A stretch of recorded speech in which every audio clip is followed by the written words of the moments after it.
most people, when it comes to Paraguay, have this perception that it's like an absolutely safe country, nothing really happens, and everybody's nice and everything. This is actually right now paradise in a certain way. Even though we are all aware about how corrupt the country is, criminality, once it happens that a motorcycle passed by and they just started shooting because he wanted to take over. Yeah, stuff like that. There's a lot going on in this country. They're robbing you. They're taking your stuff and they don't care. They don't care. You know, the dream of becoming your dishwasher, basically washing dishes, and then you can become a millionaire. The idea in Europe probably in a certain way is still possible. Over here it's not. Do you think that that alone works? That you travel and you're gonna discover yourself? You need to stop for a minute and think it over, like who you're going to be. You have to let go of who you used to be. So, Katy Cruz. Are we already on? Yes. Oh my God. Katy Cruz. Could you? Well, you've been living abroad with your partner, husband, Yes. for 1.5 years now in In Paraguay. Paraguay in particular. Ah, But we've but- been traveling and actually been around the world since I think right after COVID. You know, what was that? 2022, I think, something, because we decided that it's time to leave Germany behind. We put everything in storage and then we started traveling. So basically, I mean, yes, living here is around a year or even longer, 1.5 maybe. But to be away from home and away from your original country, it's been even longer than that. So 4 years, 3 years, yeah, something like that. What countries have you been living in? Actually, we started off, that was quite interesting because we didn't really have a plan. So we started off going to Portugal, Spain. We started off in Europe. That was a very nice time. Mexico, Egypt, Serbia, Latvia. Yeah, I think. Yeah, maybe I forgot a country, but yeah, we've been around for a couple of years before we decided to definitely even try out another continent. Yeah. South America. You came far from Far, Europe, very away. far. Yes, yes, Right. very far away. And could you give me a little introduction about what you have been doing in Germany, and how did you, because you converted to sort of like an online Yeah, business. strictly online business. Yeah. What was the transition there? Because I'm Yeah. sure it made you much more flexible when it comes to travel as well. Oh yeah. Since you're Oh, living for abroad. sure. Yeah, that was quite an interesting story because I actually always say I have many jobs. I'm professionally trained, and so I'm a nurse. Then I became a naturopath, which is actually I always describe as an alternative doctor, basically. Then I'm also a fitness trainer, personal trainer. But then on the other side, there's a third, I call it pillar. I'm a very spiritual person. I have a healer training and a lot of stuff in that. So yes, I used to work as a nurse in Germany as a fitness instructor and everything. But when COVID hit, I had actually a practical room and stuff. But I was renting it out. No, I was not renting it out. I was renting basically. And then I had to get out of it. It was not in my hands, but I kind of saw it as a sign when I had to leave it behind my practical room that I strictly want to work online just to be flexible. I kind of had this feeling like, okay, I don't think I'm right here. And it was even before COVID that I had this feeling, I'm not sure if I'm right. My husband and I, we're really international people. We grew up internationally. You know, I grew up in Bremen in the north. There were a lot of Turkish people, Americans. My husband studied on an international university. And so when we came back, and we lived in London for a long time, and when we came back to Germany, we actually had this feeling like, I'm not sure, we're not sure if this is going to be it. But that had nothing to do with COVID, basically. And yeah, and that is the story. So when I started, kind of focusing on, okay, I really want to become an online coach or online entrepreneur, then obviously I opened a totally new door, and there was a lot of work involved, but I'm really happy that I did it, because now, yes, it doesn't matter where I'm at in the world, I can work from everywhere. What I need is my laptop. Yes, so this is how it all started. So I'm good. That's amazing. That's amazing. And when it comes to the transition challenges, I mean, since you visited so many countries, again, I believe in Europe as well. Like obviously we are all different. I mean, Yes, regardless of being on the same continent, obviously if you go to Germany, you meet different people. You exactly. go to Portugal, you meet Yes, different people.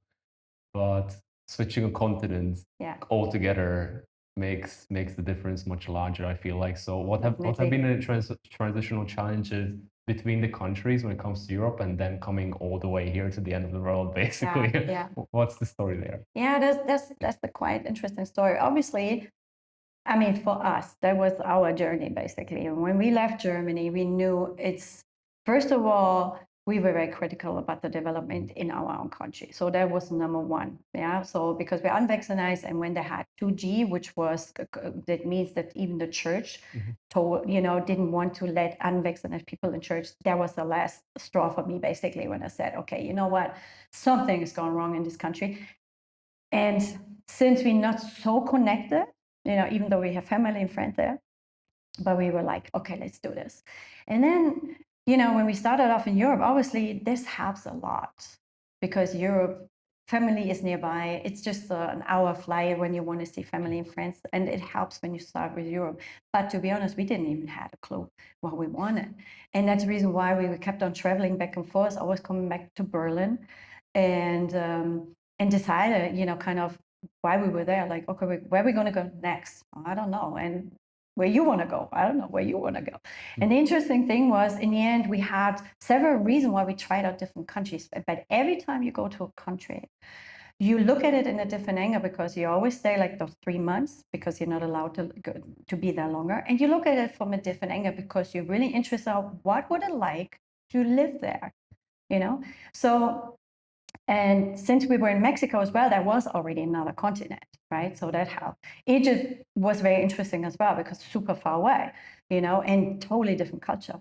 So we already had the idea of what would it like to maybe be even in a different continent or to stay in Europe. The thing is, what we decided, and in the end, everybody, has to go their own path, obviously. But when we looked at all those different countries over the years, then we figured out, okay, we need a country. My husband is working in a financial branch. I'm working in the health branch, obviously, health coaching. And the thing is, we had to look at it. What country is attracted to us, what makes it easier to enter the country and to stay there for a while and even create a life there. And in the end, you come up to South America. You really do, because if you're critical to your own country, especially in the EU, then obviously you cannot stay in Spain or Portugal or whatever. So that didn't work. We tried, yes, Serbia, it's super interesting. But Serbia, for example, says, if you want to stay in our country, you have to buy a property. You have to buy something. And in the end, we decided, okay, let's try South America, because we heard a lot about it from all different kinds of angle, financials, taxes, different type of approach. And in the end, you come and you find countries like Paraguay, Panama, and stuff. And then, yes, you try it out. And even though you're really aware that your family and friends are super far away, you have to make a decision. And that was our reason why we, in the end, decided, okay, let's at least go there, take a look, get a feeling for it, get the cedula. Yes, that was another thing. We got it. And then in the end, we decided, hey, we love to come down here. We love to settle at least for a while. And that's what we did. And now we're here for a year. And you still think you made the right choice coming here? Totally. Like 100%. 100%. The thing is this. Obviously, you need to be flexible when you come to a different country. You always got to adapt. You always do, And I always say, you need to do your homework as well. Don't come to a country and expect like, oh, that's going to be, so great. It's like, no, you have to face what a country is all about, and you need to know. And then obviously, then you create your life being aware where the country stands and where the people stand. So you cannot come here. And to be honest, it's quite interesting for me because there's a really large German community here. And obviously, when you come, you do have the opportunity to connect with them because they have groups and gatherings and stuff. And I did that, But it was quite interesting to see that you have a lot of Germans here, totally unhappy, totally not, kind of enjoying what they're getting here, not being aware of this is actually right now paradise. in a certain way.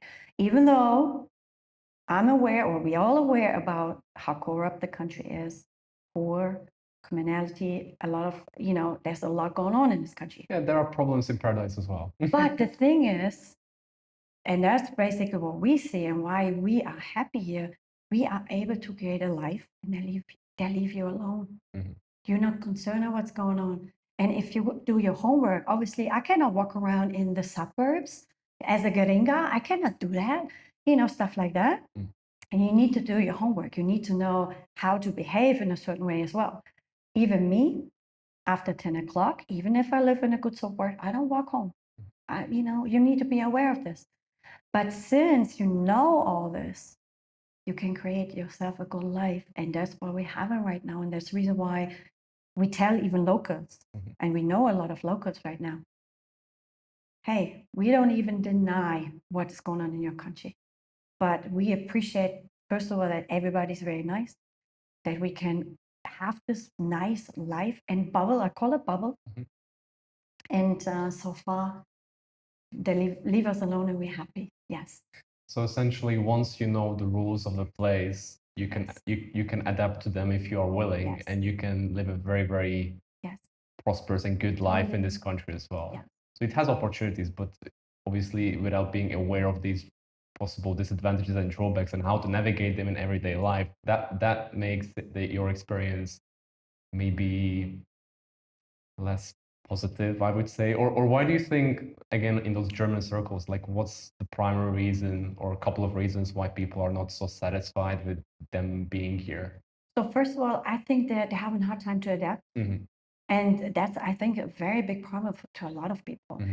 If you come to a different country, Mm-hmm. no matter where you're at, obviously, yes, you're going to see cultural differences, another language. Yes, there's a lot of differences between, maybe the country where you're coming from and the country you're entering. And you need to adapt to that. You cannot expect that you live a German life as you know it in Paraguay. Also, it doesn't matter where you go in the world. If you want that, you might want to stick to communities who just with each other. And yes, that exists in Paraguay as well. And interesting fact is, some of them, they come here and maybe they go and stay in their community. They don't speak their language. They don't even speak English. That's an interesting fact, another thing.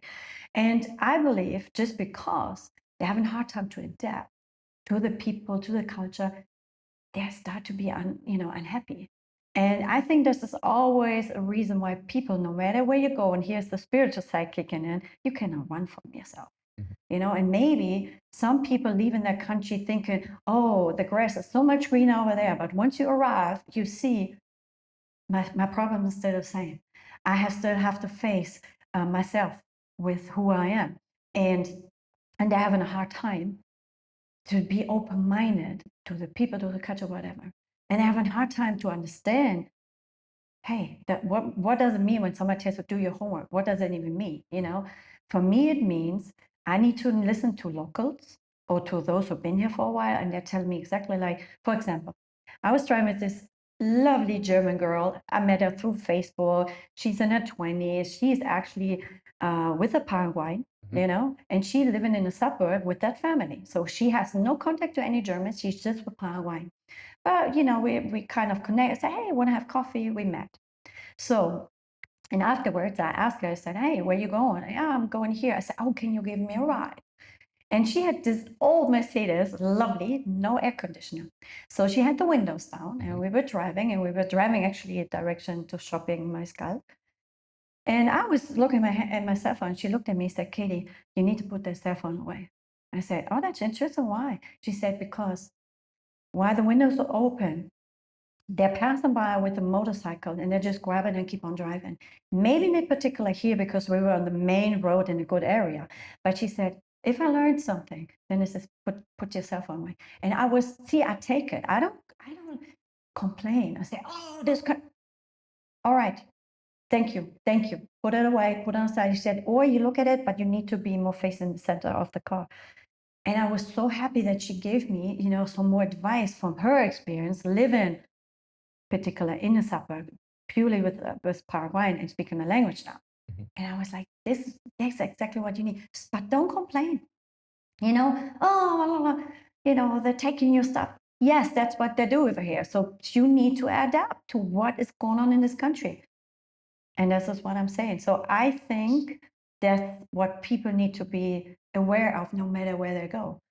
Adapt to what you see, adapt to what, try to connect with locals if possible. And I know traveling so much, there's always groups on Facebook, Telegram. You always can connect, like no matter where you are. And then you have locals or YouTube to give you advice about everything. It was so interesting. Sorry, but I have another. Please, it's interesting. I have another story which was so interesting. Okay. Serbia. The more stories, the better. Yeah, I had another story in Serbia. When we arrived in Serbia in Belgrade, Belgrade was really ruled by communism. We know that that country was really, right now there's a lot of stuff happening as well. And we had an Airbnb. And when we arrived, we were a little bit shocked about the circumstances, because you can tell that there was socialism destroying this country or the city. And we were ending up in a part. It was a good Airbnb, but there were a lot of high buildings, and it looked like ghetto to us. In the end, we figured out it wasn't. So, and there was this interesting story which we figured out later. So I usually when we come to a different country, we always sign up at the gym to connect, and we're very sportive people. So, and I told my husband, I said, I'm not sure if I feel uncomfortable walking at night when it's dark, but I started doing it, kind of, being aware. You want to adapt to what's going on. And then what I saw from the beginning, I saw a lot of women walking by themselves, even while it's dark. And then my husband once came home and said, interesting fact, I had a hoodie on. It was a little bit cold. And women would passing me by, not switching the street while I was walking there. And then we looked it up on YouTube because we saw, okay, let's see what Serbia or Belgrade is all about. And then we found this American, matter of fact, he was American, living in Belgrade for a while.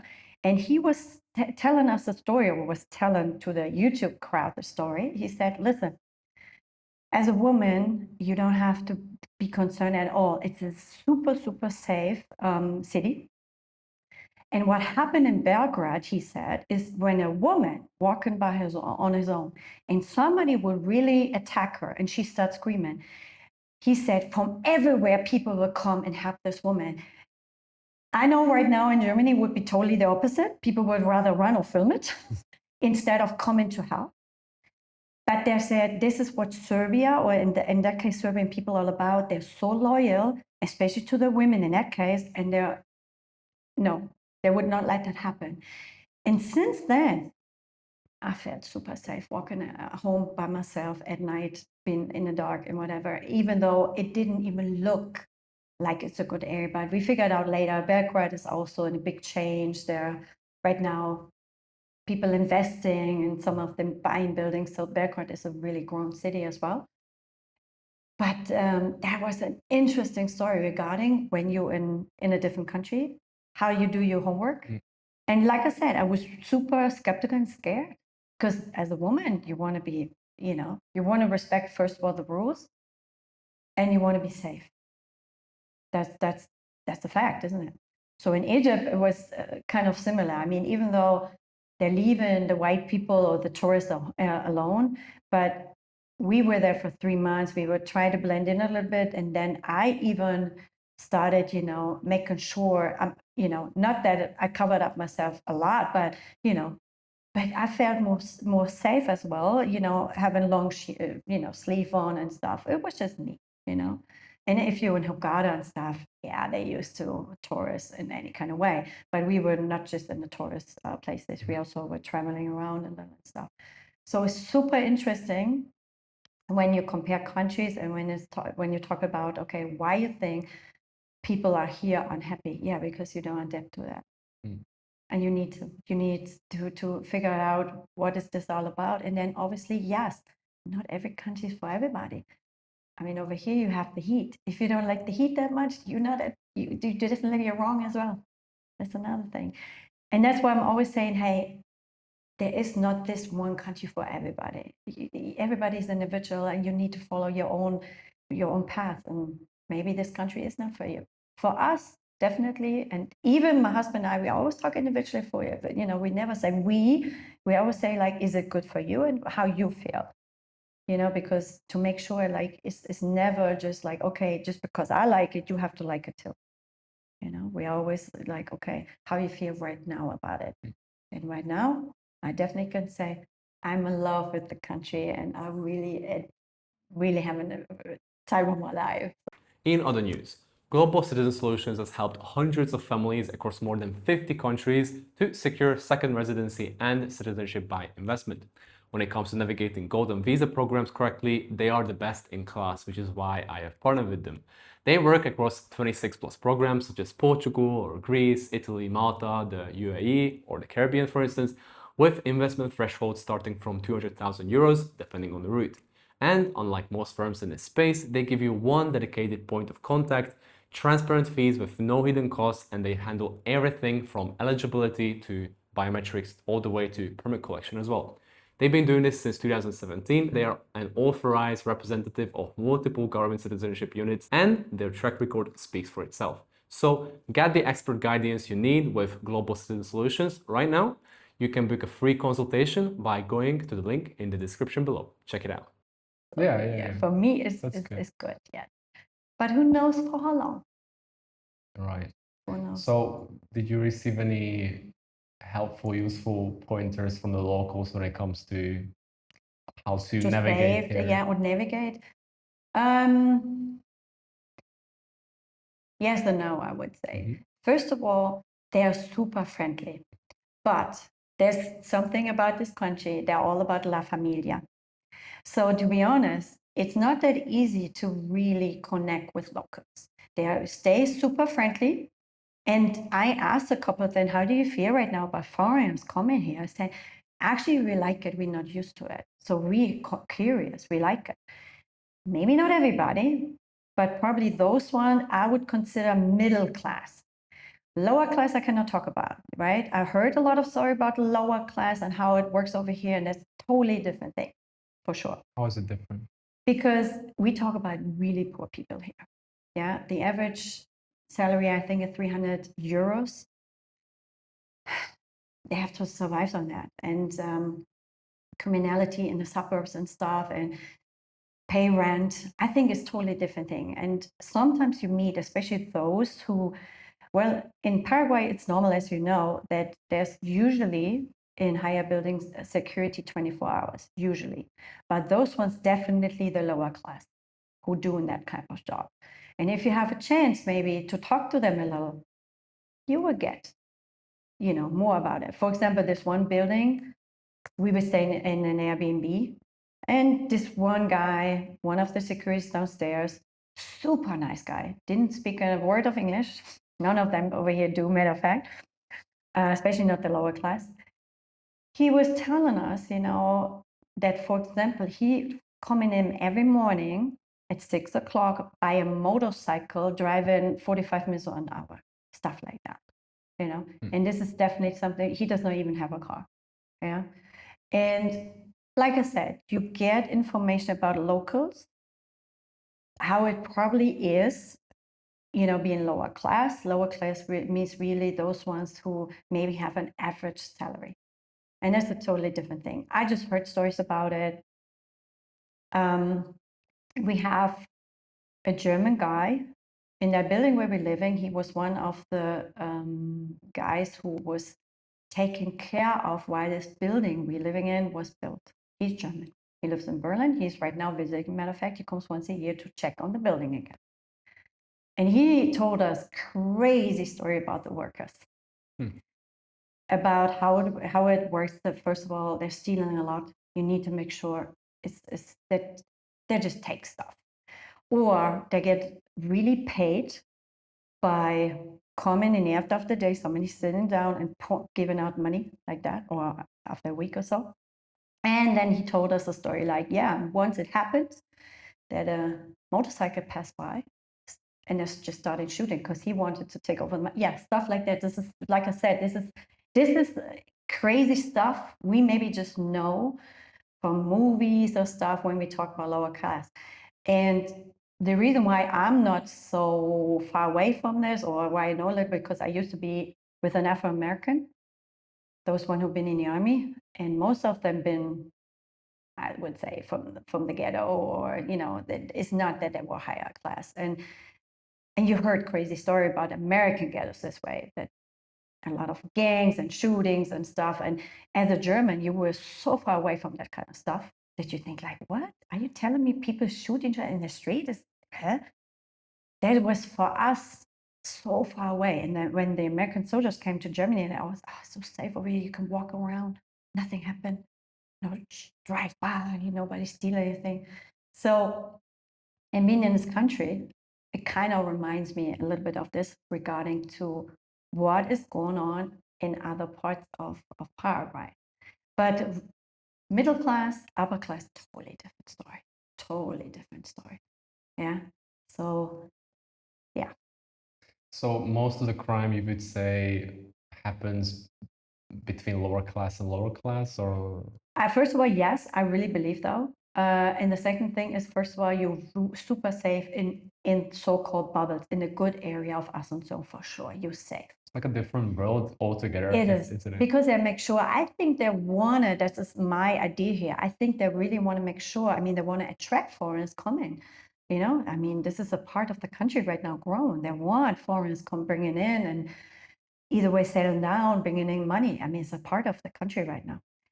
And you need to make sure that those ones are safe. So I believe it's a strategy by the government that they have people. It's a national guard driving around. It's not even the police, because the police is super corrupt, from what I heard.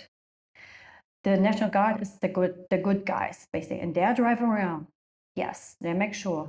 And then obviously you always have those 24 securities, which you never know.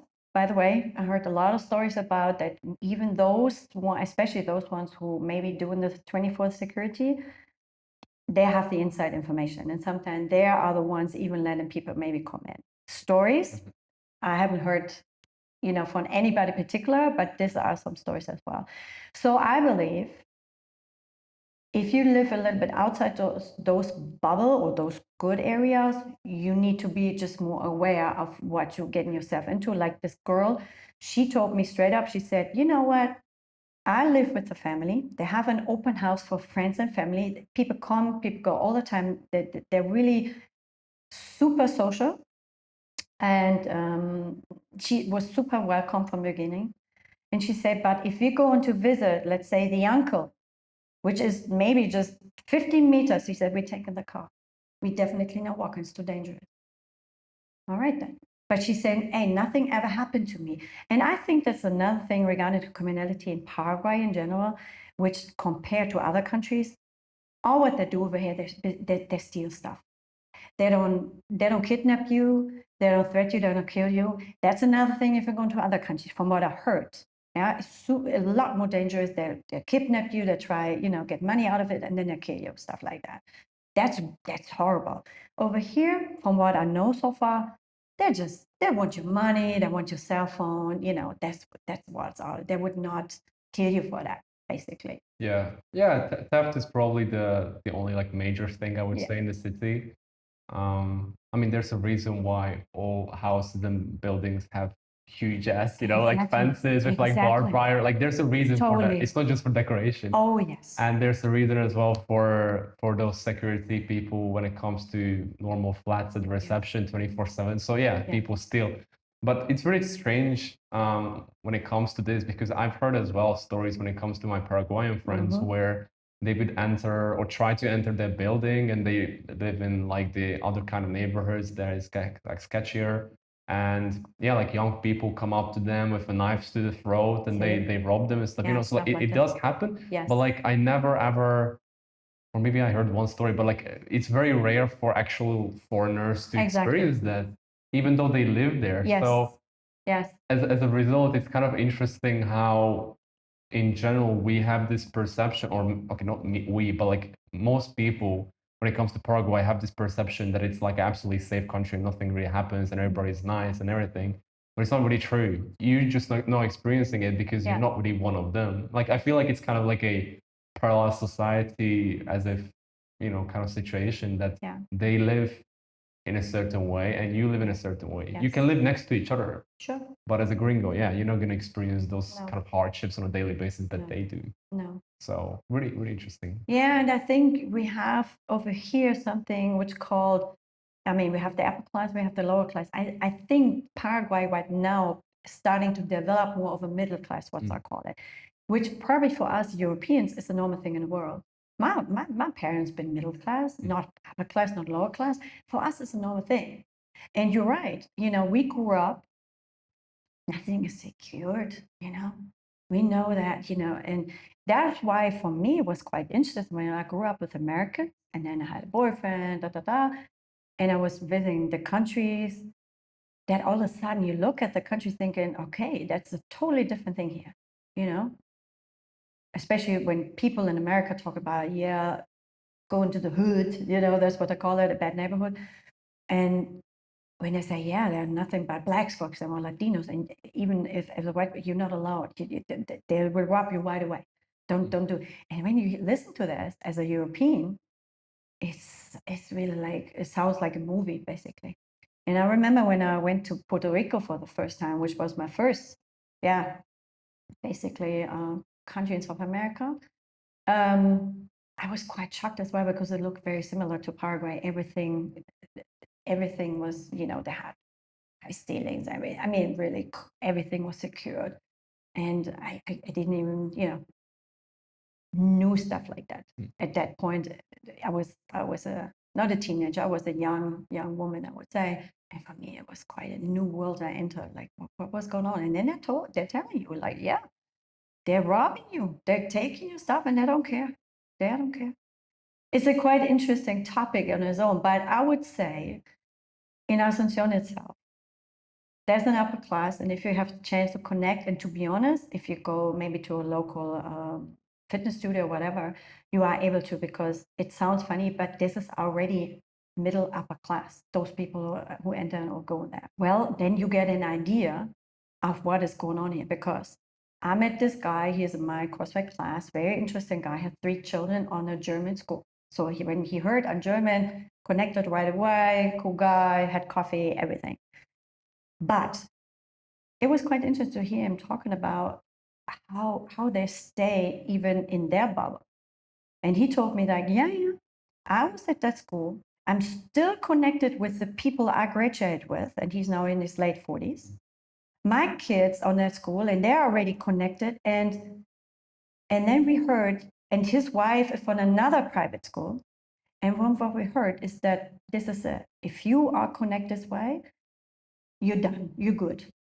But if you're coming from a social, let's say, open public school, you have no chance here to enter this type of group or whatever. No way, they don't let you in there. In Germany or maybe even America, you know, the dream of becoming, you know, your dishwasher, basically washing dishes, and then you can become a millionaire, the idea. And in Europe, probably in a certain way, it's still possible. Over here, it's not. And I told us straight up, if you're not connected or in that bubble, you out. There's no way that you will get good jobs or anything, because you need to have those connections over here. And that's quite, you know, So it's kind of unfair, like, isn't it? yeah. So it's kind of like a caste system, isn't it? It sounds like it, don't it? yeah, that Totally. you are born into the Totally. working class, Yes. and you Then- live and die in the working Yeah, class. and that's it. Mm. And if you look at the Guaranis over here, I mean, if you look at the history, they've just been taken away. The country was taken away from them. And now they're even the lowest of the lowest, because we asked those locals saying, hey, we see those Guaranis, you know, next to the cars, you know, begging the for natives, money. the The natives, yeah. exactly, the natives, with babies, and, you know, that are next to the cars, you know, I mean, and then we asked, like, is there anything where you can donate money to it? And they looked at me like, no. And it seems like they didn't care either. It's really like, yeah, that it's not that they say it's their fault, but it's like, yeah, that's the way it is. They're lower class, we're upper class. And yeah, that's the way it is. And we heard horrible stories about how the native right now living. Really horrible stories. What story? Stories basically that no education, they don't have, the women get raped a lot, they have to beg for money and whatever, and they have a hard life, and it's very unfair. And they don't even speak the language. They speak Guarani, which is the second language here in Asunción or in Paraguay itself. They don't even speak Spanish. So for them, it's hard. They don't even have a chance. That's how it sounds like to me from what I heard. You're born in that, in that level, in that caste. Sounds like a little bit like India, don't it? Yeah. Yeah, right. And you don't even have a chance. And very sad. But this is a part, like I said, of undeveloped country itself. And we, as a European, we need to be aware of this. And I think that's another thing people, like I said, I always call it do your homework. You need to know more about this, about the history of country and why, and get some more knowledge about it.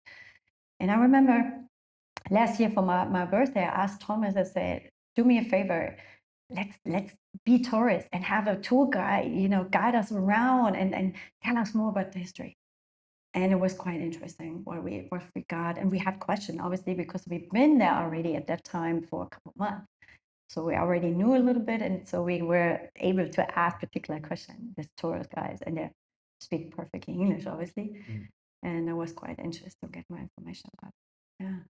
Yeah. Super interesting. No, it's interesting with this caste system that basically, you have the natives, then you have the working class Paraguayans, yes. middle class, upper class, and I think like as a foreigner, you're like a separate class in itself. Yes, I think so. Like it's not really like a economical thing. It's just like regardless of how much you earn, you're always going to be a foreigner, right? Yes. And I'll be really interested in asking you, like, being a German and obviously here having this many Germans as you do in these communities and everything, like why not join them? Like why to try to live your life separately from them? Because obviously I reckon the role of a functional community would be to help each other, especially on a basis of me being from the same country as you are, which in theory should make your life easier when it comes to adapting to the conditions here. It should. So why did you choose not to mingle with Germans so much? Yeah. That's a really good question. Well, first of all, if you look at your own country, and you probably can relate when you look at Hungary and I look at Germans or Germany in general. I always criticize my own people in a certain way because there's a saying about German, obviously. We have this stick up our ass, and if you want to cut that out, go ahead. It's okay. And we very diligent people. We work hard, but we don't have no humor. Yeah, that is basically the reputation from our country or from my people in the world. Yeah, the stereotype.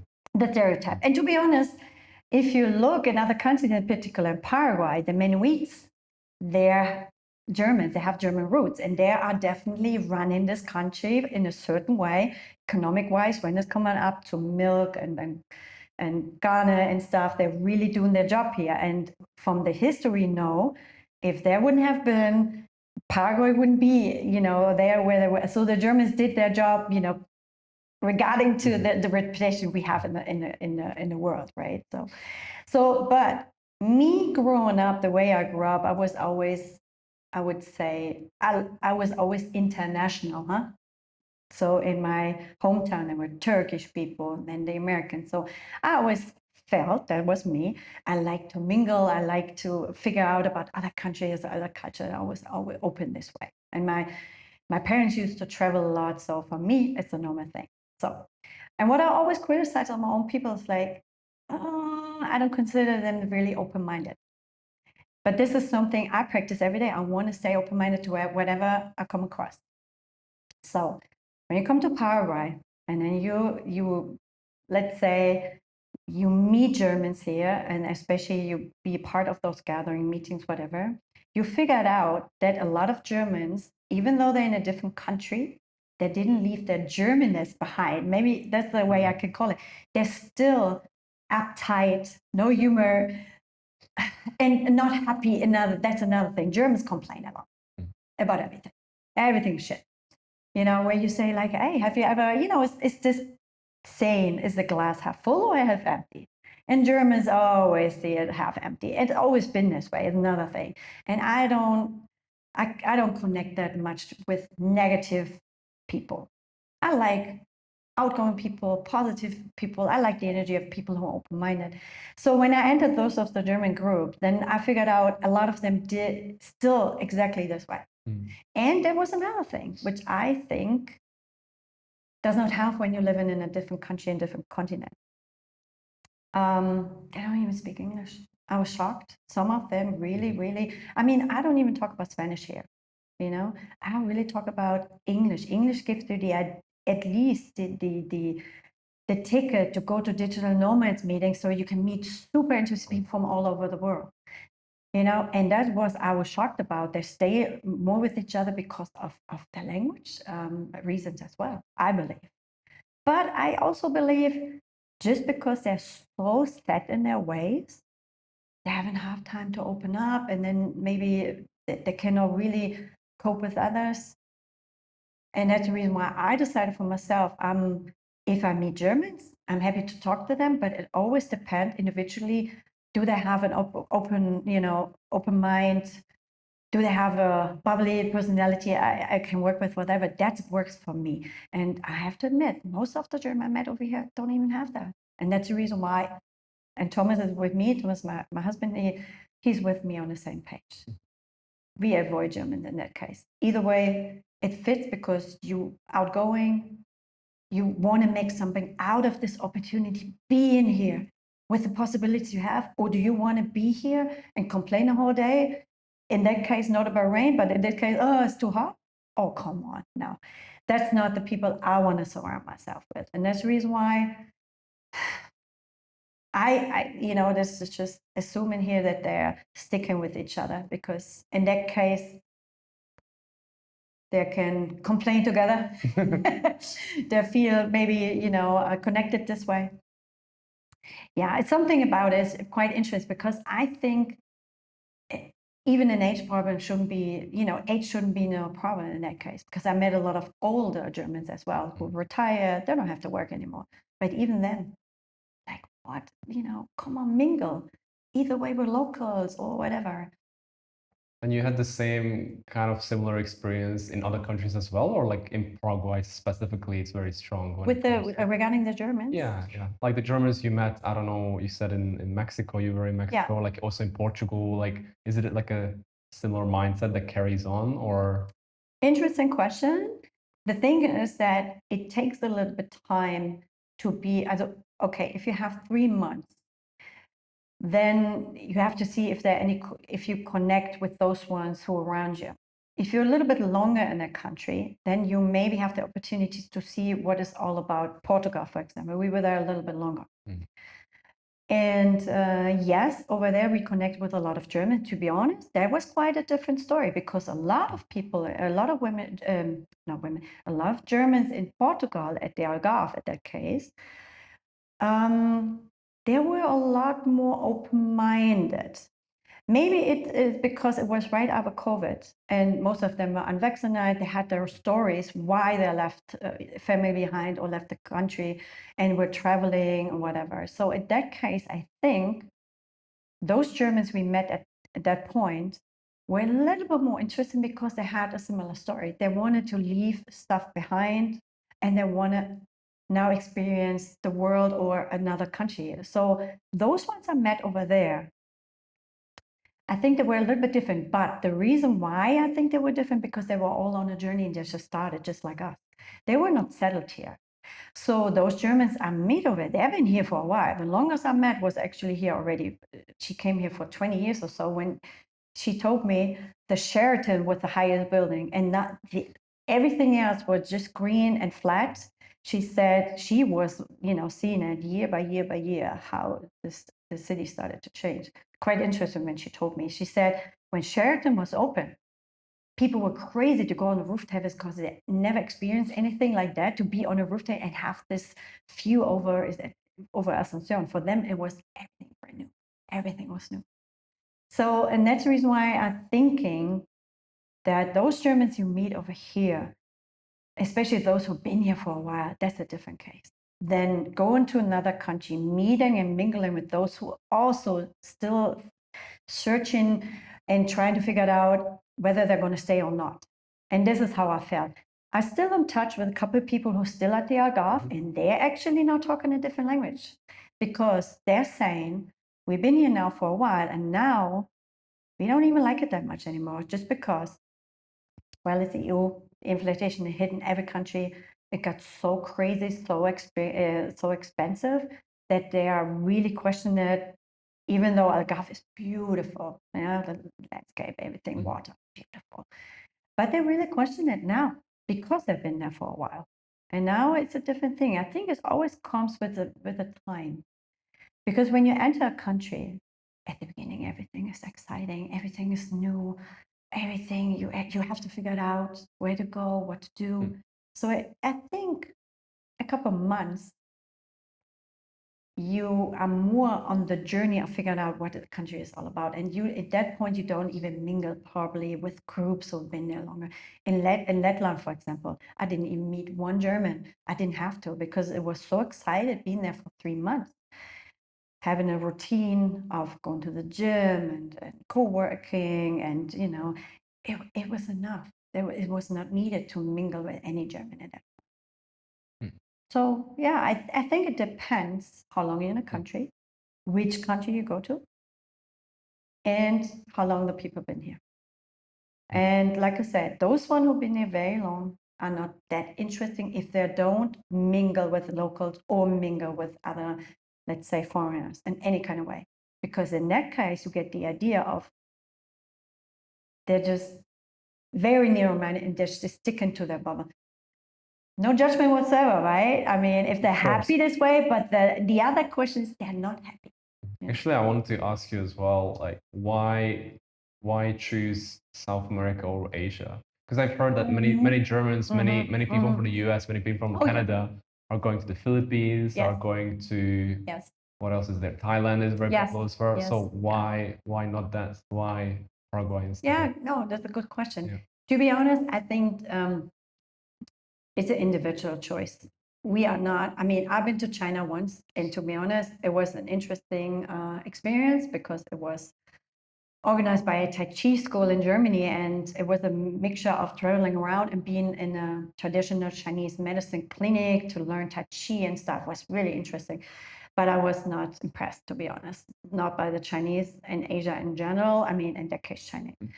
And I think it's just a personal preference because even my husband, we are not so keen about Asia. It's just something we're not feeling. We talked about it, yes, because it's been on the table. We know people who love it, who've been there, who were actually talking about it, saying, hey, if you go to Thailand or whatever, go here again. I think when COVID hit, you looked at the world in general, and then you saw certain countries, the way, how did they react to everything? In Asia, some countries didn't handle it that well, I would say. Not every country in the world didn't handle it well, to be honest. There was no country, but I think certain kind of countries, maybe they left you alone a little bit more than others. I could say that, yeah, even though they had their regulations or whatever. But Asia, I think we were just both not feeling it at all. And I think on the other hand, it's the language barrier. There's just a lot of things we're not so attractive to be honest, when we looked at it. And Thomas speaks perfectly Spanish, even though he has a hard time with the accent over here. And I relate a lot more to South America and Spanish and stuff. And so in the end, it was quite clear for us, South America rather than Asia. It does not mean that one of these days we might gonna go travel, and figure that and check them out. There's something about it which we're not feeling. And when I think about the experience I had in China, people were rude. They were just rude, especially with foreigners. They didn't care. There was a particular.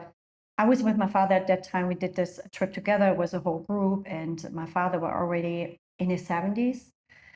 And I remember we were just walking, and there was this bike passing by, and kind of bumped into my father. I just water bottle fell down, and they didn't even turn around.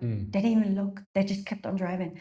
And I don't know. I wasn't impressed by people, by China in that case. people might going to say, hey, you don't compare China to Thailand or whatever, in Bali, whatever, you know, it's a lot better. I heard Bali, for example, overflowed by digital nomad. It's not as it used to be from what I heard. So there's a lot to it where we ended up like, nah, nah. It's South America, definitely. And there was another reason for us. Once you decide to stay in a country longer than a couple of weeks, you should switch from a travel insurance for something proper and long-term, something like Yankee. Their native plan covers hospitalization, outpatient visits, chronic conditions, emergency evacuation, and virtually every sport you can think of, including skiing, surfing, and backcountry as well, with no supercharge and no restrictions. Therefore, if you decide to show off your cliff jumping skills, for instance, and land in the wrong spot on your holiday, they'll be there to help you out as well. Claims are processed within about 3 business days. The hospital pays directly in emergencies, so you never have to front the money yourself out.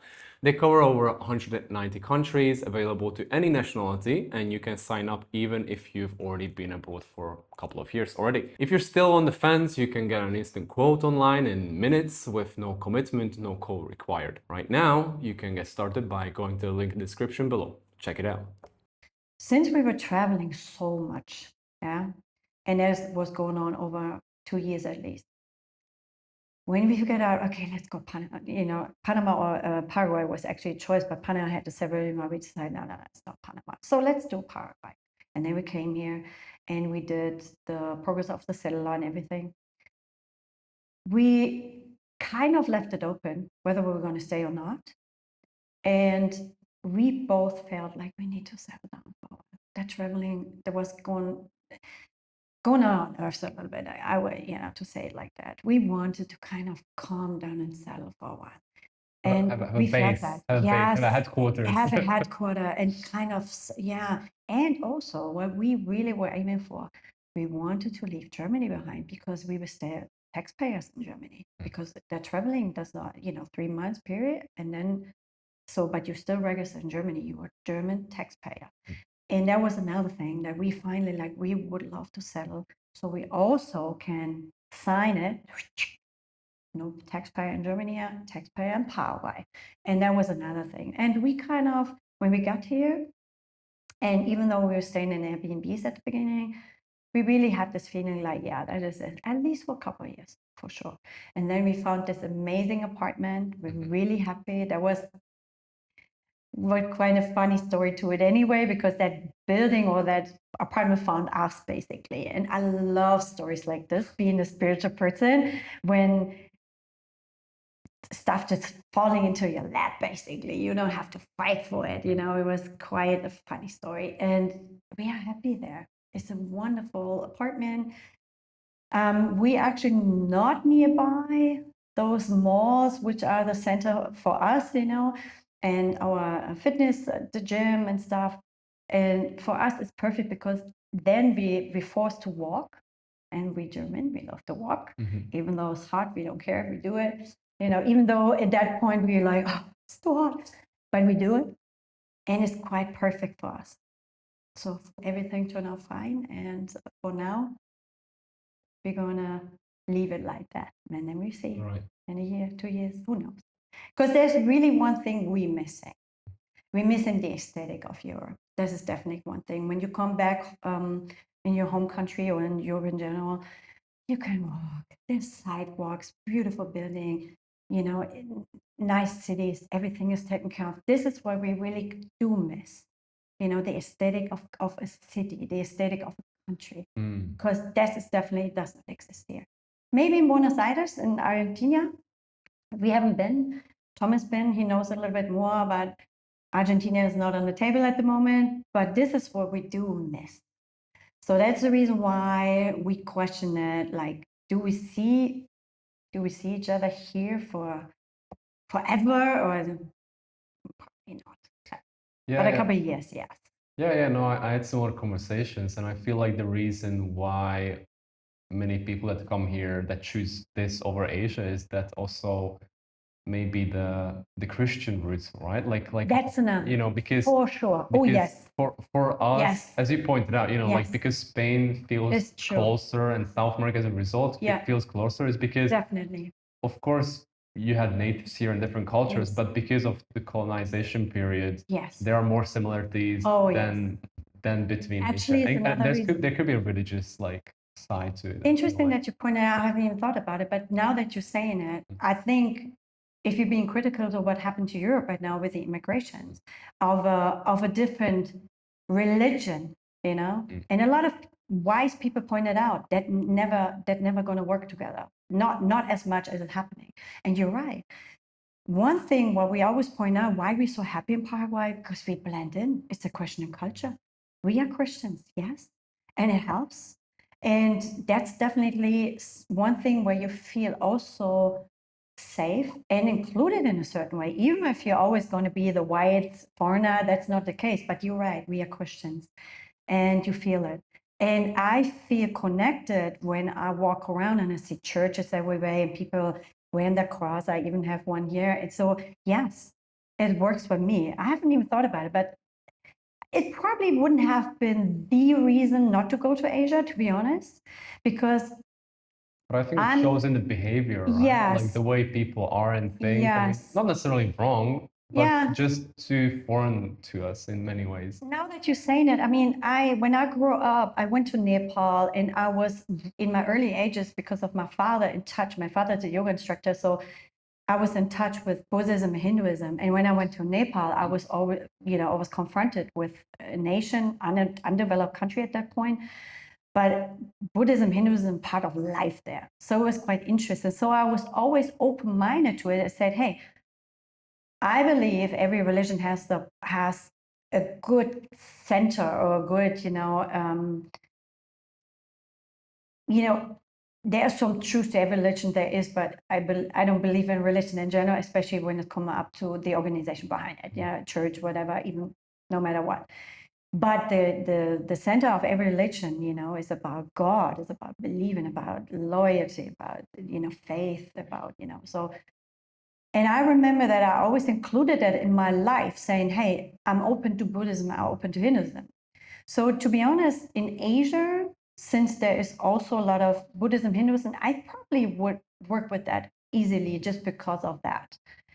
But to be honest, it wasn't an issue. I don't know, it was something about Asia. I think when Thomas and I talked about it, I think it was really the attraction about where those countries stand in a financial situation, political situation. I think that's why it was not really on our list. Yeah, the attractive. Like I said, I heard wonderful stories about Thailand in particular, where people say, oh, I would choose so much over Paraguay.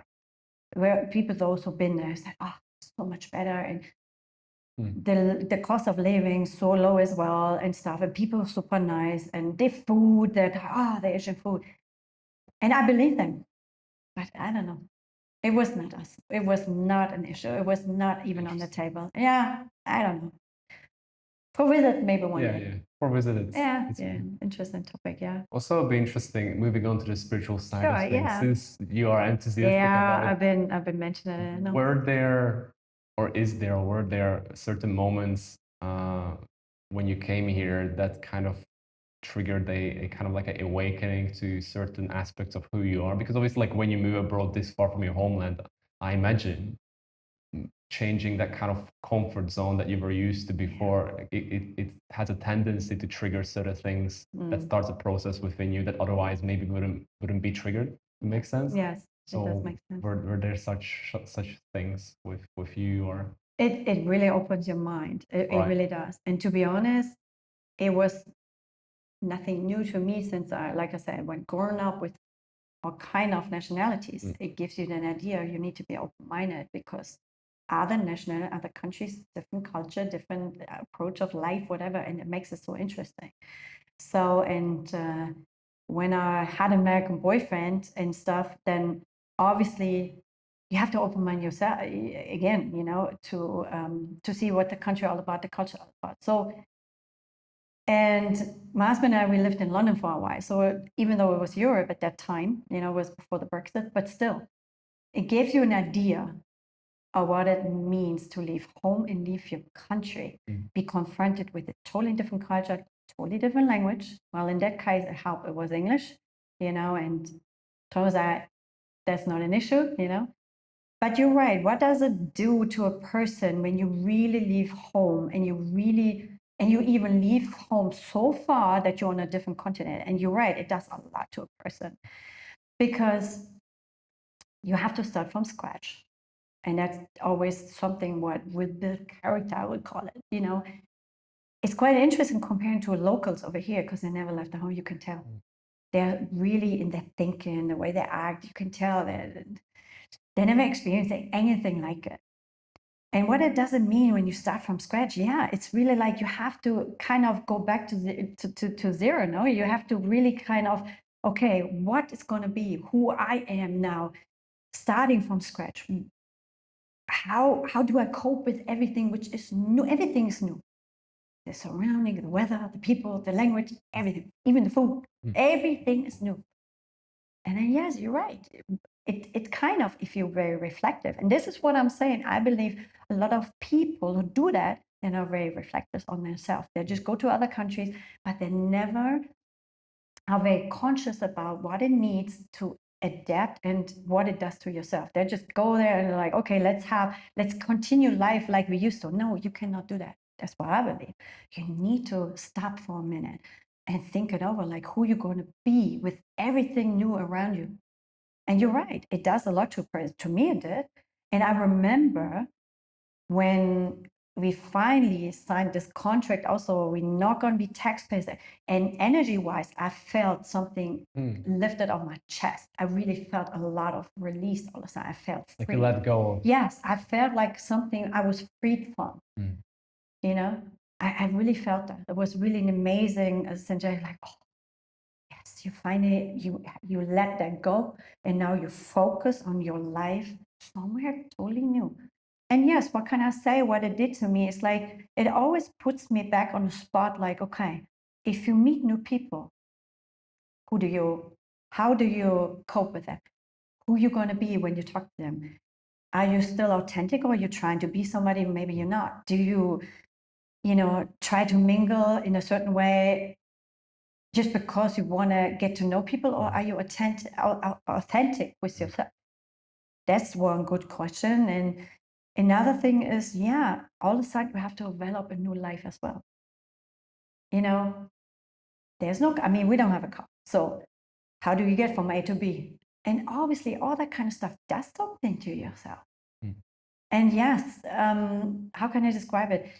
It sounds so weird, but it builds character in a new way, because you have to let go of who you used to be.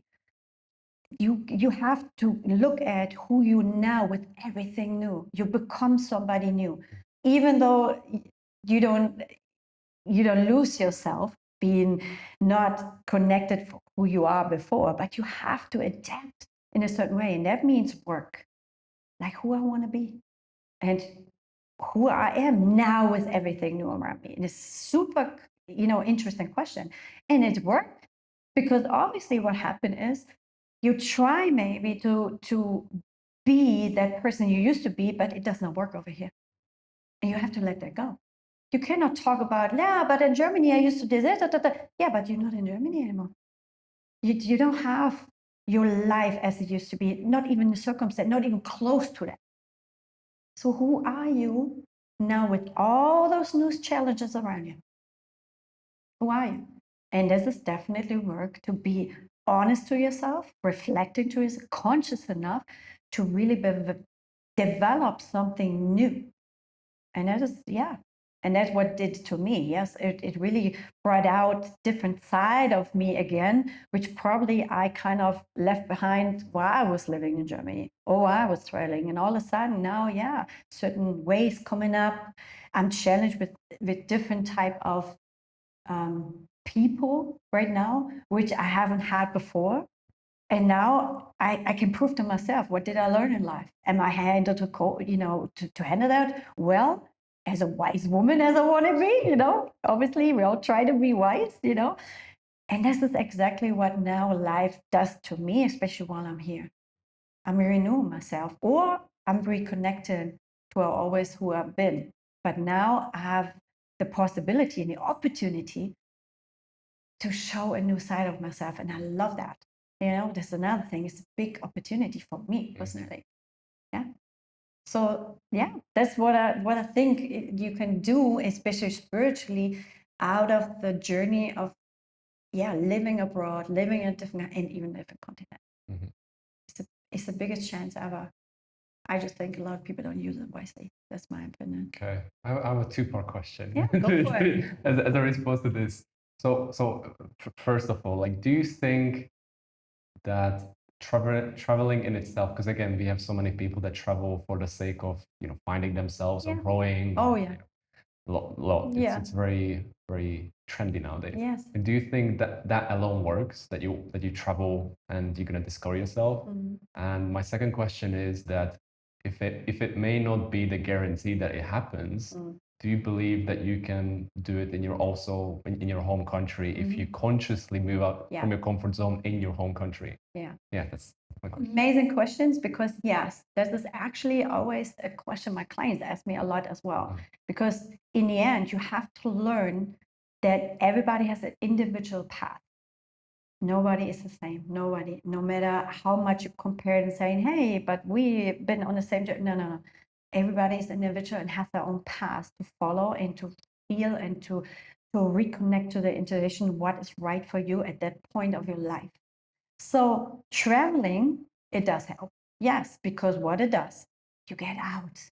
You see different people. You see, you have to work with a different language, maybe different characters. So yes, it helps a lot, at least to start a journey of searching. But you're right.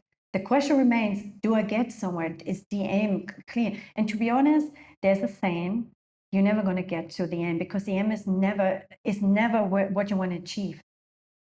As Buddha says, the path is the way. And if you're aware of this, then you keep on traveling and you enjoy and you're very conscious and aware of where you're at, and feel what is right for you. And you take that journey as a possibility to grow, to learn. And then you will feel whether it's a place where you want to stay longer or it's time to continue. And regarding to the second question, yes, I really believe. And I actually had a client that was quite interesting, because she left home a long time ago. She was married to a Hungarian guy, I think. Yeah. Or Syria or something. And she was living in Spain, and she was super international. She was, I wouldn't say against Germany, but she was like, no, I'm love to be away. I love the Muslim culture. That was definitely still her thing. She loved that. And they are lovely people, by the way. When I was in Egypt, they were super friendly. Super. I had very good experience, and the Turkish as well, growing up. But that's not what we're talking about here anyway. Right. But the thing is, even though she finished my program, I always stay in touch with my clients. And the one way I kind of texted her, say, I just want to ask you how you do. And she's like, you won't believe it. I have a job offer in Germany. I took it, and I live now in Germany. And I remember telling her, I said, listen, I believe everybody has their own individual path. And if your calling right now is to be in Germany because of the opportunities you have, yes, it's the right thing.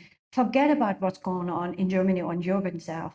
Forget about it. If that's your path right now, to be there and to keep the energy high and do the best of what you right now offer. She had an amazing job, and she's super happy, by the way.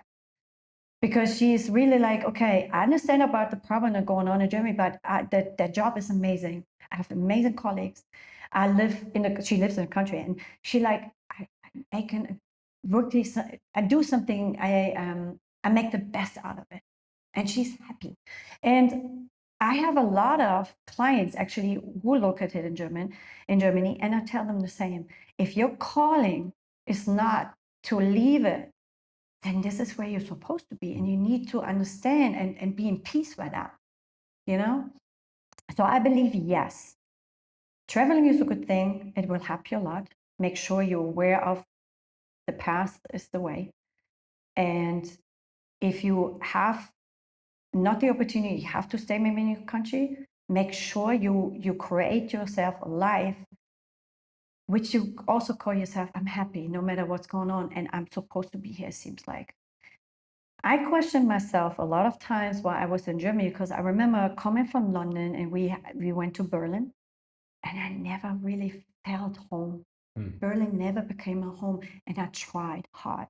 I connected, I had my gym, and I did all kind of stuff, and I don't know what it was. I never really felt, I couldn't get connected. And I remember I asked a healer about it, saying, what is it about Berlin? Why I'm feeling this way and why I'm still here? I should leave, and it was quite interesting what she answered. She said, yes, it's interesting that you feel this way because you're coming from London. And London spiritually it used to be, I'm not sure how it is now.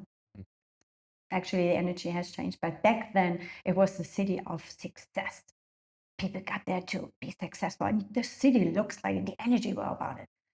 And then you come to Berlin, and Berlin still, even though a lot of has changed, but Berlin still have the energy of the Defeat. students who are in university forever, very low cost, and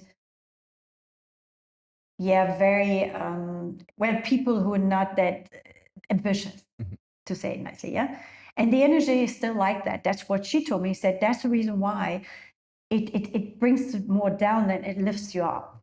And yes, there's always a reason why we somewhere, and we have to face it. And maybe there are some old life drama you need to maybe let go. Whoever believes in that, I do. Right. And maybe you have to work with that. Like, okay, why are you stuck there? Do I have to work on something old and past life or something? My belief, And then I look at it and I work with it, and then I hope, like, will you now let me go? Because I feel, and I always felt so much more alive and more home being somewhere else. I feel even more German being somewhere else. It's quite interesting. I don't feel that German being in Germany, but once I'm somewhere else, my German side coming out in a positive way. It's not that I totally identify, but I know at that point I'm like, yeah, I'm German and I'm proud of it. And I'm allowed to be proud of it. In my own country right now, I'm not allowed to be proud of it. But when I'm somewhere else, especially in Paraguay, they love Germans because of the Mennonites. And you get a lot of respect once you say you're German. So it gives you a nice feeling, doesn't it? It's a little ego boost. Sure.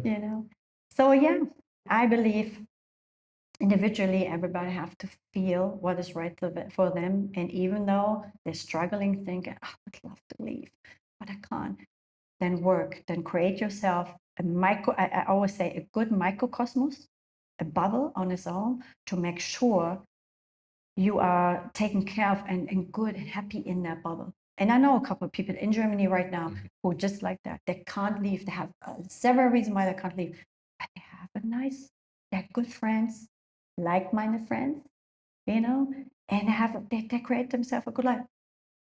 Even though surrounded by all the craziness and problems, they're having a good life because they're aware and they're making the best out of it. So yeah. How do you create such a bubble in your home country, or if you can't leave for various reasons? You need really, really, and a lot of people struggle with that. You need to let go of those ones who are not good for you anymore. And I'm including family. There's no mean you have to cut them out of your life. Just make sure,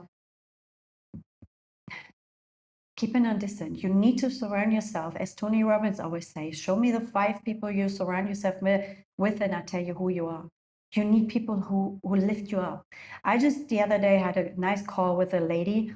Her boyfriend is here at the moment, and he told me, like, you need to talk to her. You need to talk to her. She heard so much about you. Please, can you have a call? Is that true? We had a call.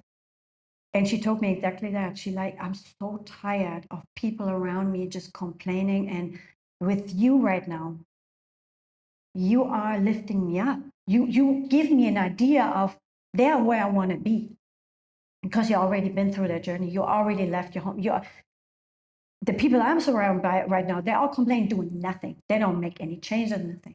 So what you need, open your door and open your heart for new people to come in, because they're out there. And I know a lot of people, and I have friends like that, who are struggling, saying, Katy, where do you find them? And I always say, it's all about your energy. You need to work on yourself.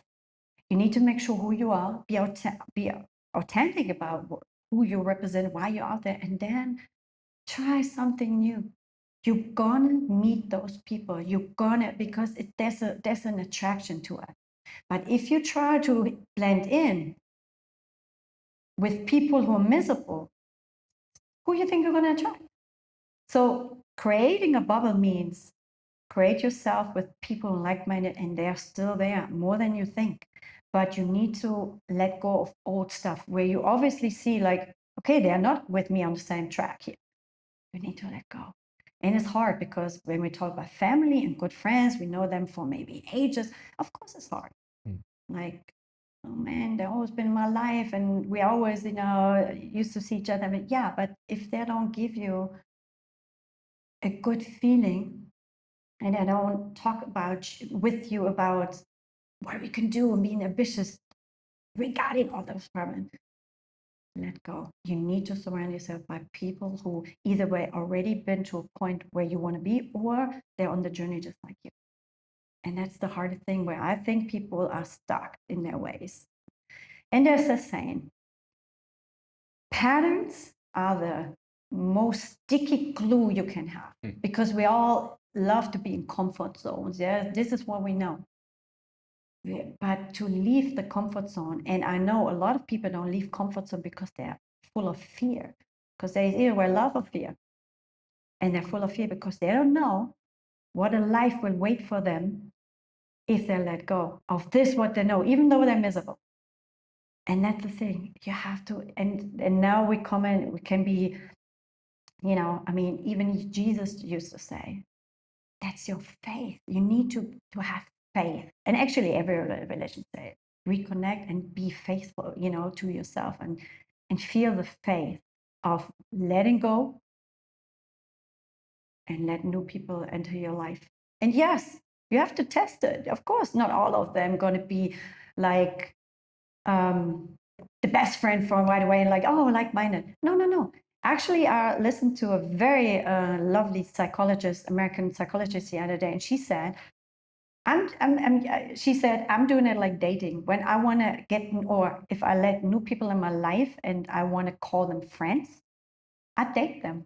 Yeah, because you have criteria that they have to meet, otherwise. And you will figure it out after a couple of times, maybe have coffee, hanging out, and you will see whether they fit into your life and fit into your style. And I can promise you, a lot of them will, but some of them maybe not. But it's still going to be interesting, because I met a lot of lovely people here.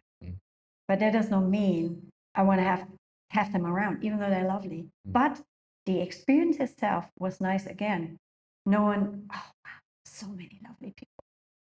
I love that. So I love the that journey experience. itself Totally. is good. Yeah. But so you're essentially saying that obviously you have to work on yourself when it comes Yes. to your inner well-being. Totally. But at the same time, when it comes to the people that you spend your most time with, when it comes to Yes. friends and family, you can't compromise. You can't compromise on it unless you want to settle for less, Yeah. or unless you wanted to Yeah. settle for a limited Yes. life. Totally. That's what we are You have really experiencing. to think about your energy. And I think we've been brainwashed a lot by a society who tells you otherwise. Yeah, you're supposed to stick to blah, blah, blah. No, you don't. And that's a new way of thinking, which I believe. And a lot of people have to learn that. It doesn't mean that you're selfish. That's another thing, being egoistic and selfish. No. What you do is you take care of your energy and yourself. And that's, like I said, you don't need to cut anybody out of your life. But if you feel, and that's a good indicator here, if you come together with somebody and you feel afterwards totally drained, and you don't feel uplifted in any kind of way, you feel drained, you feel tired, then believe me, something happened there. Even if you guys maybe just been hanging out and don't even say a word, it's all about the energy. If you feel drained after it, you might want to be careful with how much time you spend with that person. And like I said, if it's your own father, your own mother, of course you respect them or you love them. But even then, make sure you don't come to the point where you step over your own well-being. That's the only thing. And does not mean you're selfish or arrogant. You need to know where your border at to a certain point where you say, hey, in order to be the best wife, daughter, whatever, I need to know when to say no, even to my own husband, father, mother, whatever, to say, Mama, I want to be the best daughter to you and I want to help you, but give me a minute. I need to kind of step back real quick to make sure my energy is still, I can keep my energy up. Because if I keep on going right now, because maybe, let's say you have a mother who complains all the time, like, oh, like, la, la, la.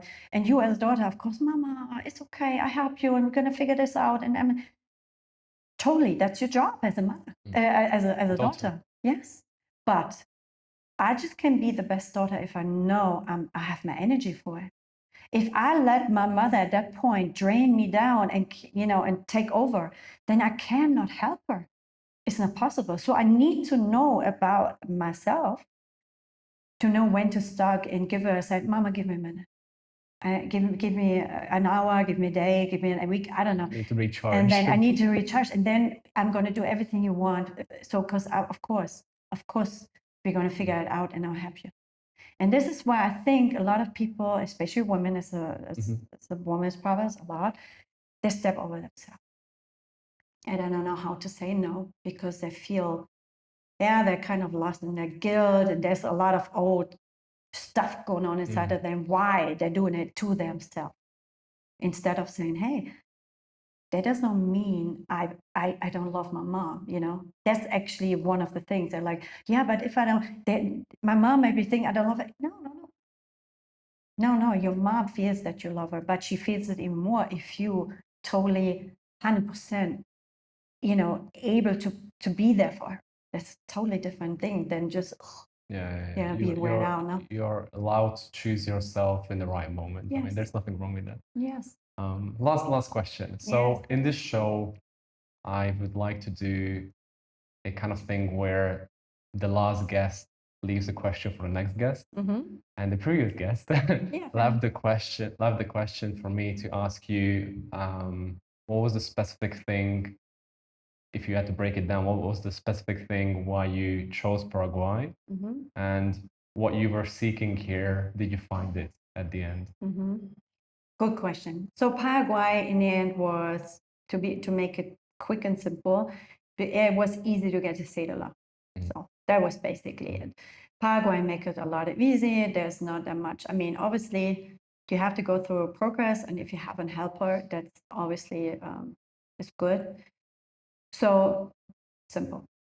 In the end, Paraguay, maybe also because it's South America and Spanish and stuff, it makes it easier as well. If you're a little bit connected to at least the language and to the continent in a certain way. So simple. The second question, what was the second question again? Like what you were seeking in what was I Paraguay seeking? to find, did you find it? What was I seeking? I was seeking probably when we got here to settle in a certain way and to calm down in a certain way, because the traveling was, I wouldn't say challenging, because I loved every moment of it and I was able to see a lot of the world and it was amazing. I really wouldn't change it for a world.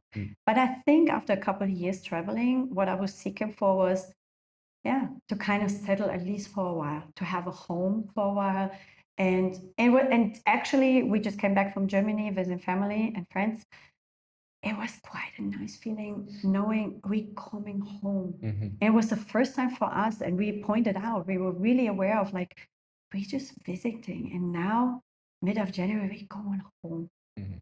And actually, it makes me a little bit emotional, because yes, it's a strong connection when you're finally able to say and even though it's temporary, or it's not permanent yet, but it's temporary, but it doesn't matter. It gives you a feeling of home. You're coming back to something which and what I liked a lot, which I probably was seeking for as well, is not just the routine you like, something you really used to, but I remember the first day being back and I went to my gym. People were really excited and they knew your name and they were excited to see you again, and they were welcoming with such open arms, and that was so amazing. Not even that they, mean it maybe always, maybe it's superficial. It doesn't matter. It gave you a good feeling. And it was really like, yes, after a year or a little bit more than that, I created a life and I seek for something and I got it that I finally can call it home to a certain point. And I'm connected with people. I have a life. I'm included, even with locals, which makes me feel good because I know that is not that easy to connect with locals. And I can proudly say I knew many locals and I'm kind of not in a very inner circle, but I'm already connected and enough to say, hey, it's not just me being with digital nomads or Germans. And I was seeking for that. I would say that. Yes. And I really aware this is what I'm aiming for, and I got it. Yeah, that's probably That's good. it. Yeah, You found what you were looking for. Yeah. Seems like. yeah. I am. Even though my journey hasn't finished, I'm also on the journey. It won't stop here. Yeah, we are on the journey until we die and then beyond. There So you go. it There never you ends. go. There you go. So to finish it off, what sort of question would you like to leave for our next guest? What would you leave? Probably, I mean, the questions I probably would, regarding to the podcast you're doing, I probably would ask similar question as you said. First of all, I would ask, why Paraguay? Definitely. Why Paraguay? So I was interested to hear. And let's say, for Americans, for Australians, whatever, especially those ones, why Paraguay? What was so attractive about Paraguay? And what else would I ask? And then, yes, I probably would ask, okay, are you a spiritual person? Are you aware of what you're going through just being here? Or are you that type, just come here, I work, I mingle, but they don't work on the spiritual journey regarding to being in a totally different country? I probably would ask that, I say, have you ever thought about?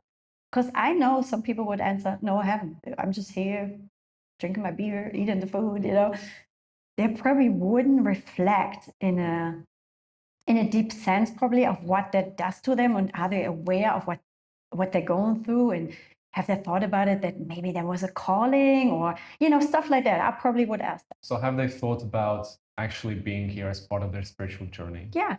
Okay. I probably would ask that. First of all, yeah, like I said, I would ask like, why are you here? Why Paraguay?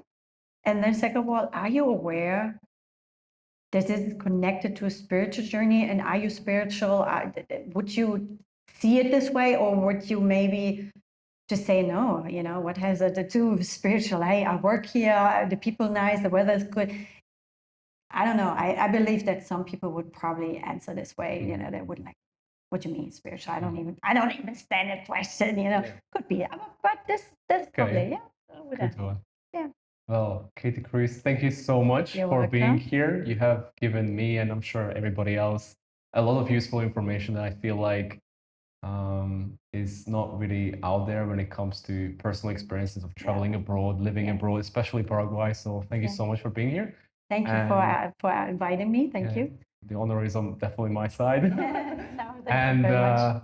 we'll definitely repeat for another episode if you're open to. Sure. Always. There's a lot more stories to it, don't it? Yeah. Thank you. Yeah. Thank you. We have reached the end. Thank you so much for watching today's episode. If you want the best tools out there when it comes to living abroad, be it traveling or actually settling down in a specific country, we have put together a free living abroad toolbox with all the services you need, from banking all the way to eSIMs, to make your life abroad much less stressful and chaotic, the way it should be. Also, if you like the content that we are doing on this channel, please consider subscribing, hit the bell icon, hit the like button if you like what you've seen. And if you want to check out our next episode, you can go right here. So check it out.